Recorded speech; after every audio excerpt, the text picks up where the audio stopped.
সকাল সকাল সিদ্ধ ভাত, ডিম ভাজা, সাথে বেগুন ভাজা আর বড়ি ভাজা দিয়ে খেয়ে চলে গেছিলাম এক্সাম হলে।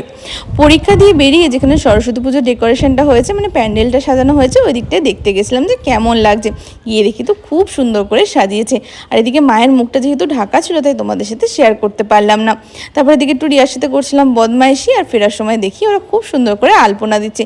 এগুলো দেখলেই না সে স্কুলের দিনগুলোর কথা খুব মনে পড়ে যায়। ঘরে ফিরে আজকে সায়ন্তনী বানিয়েছিল ম্যাগি, যেটা ভীষণ টেস্টি হয়েছিল খেতে। বিকেলবেলায় বেরিয়ে গিয়েছিলাম রেস্টুরেন্টে। সত্যি কথা বলতে আজকে থেকে ফুড ট্রায়াল স্টার্ট হলো, আর আমার না ভীষণ ভালো লাগছে এটা শেয়ার করতে, কারণ প্রথম থেকে তোমাদের সাথে জার্নিটা শেয়ার করছি। তো প্রচুর রকমের আইটেম সার্ভ করা হয়েছিল।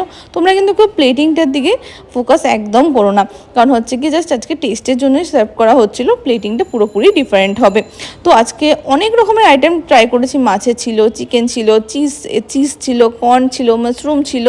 তো চিজ বলটা জাস্ট 2 ছিল, 2 তারপরে ছিল হচ্ছে ফিশ ফিঙ্গার ছিল।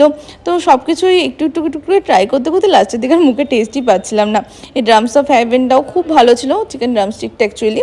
তারপরে ছিল হচ্ছে চিলি চিকেন ছিল, এটা অ্যাকচুয়ালি ড্রাই চিলি চিকেন ছিল। আর এটা একটা ইউনিক আইটেম ছিল, এটা হচ্ছে কি তোমার বলে দই বড়া, ফ্রাইড দই বড়া সামথিং এরকম কিছু একটা ছিল। তো যাই হোক, মানে সব কিছু খাওয়ার পর আমার প্লেটের অবস্থা ছিল কিছুটা এরকম। আর সব থেকে আমার ইয়াম্মি লেগেছে এই মাশরুম স্যুপটা। তো যাই হচ্ছে, দেখা হচ্ছে তোমাদের সাথে আমার নেক্সট ব্লগে।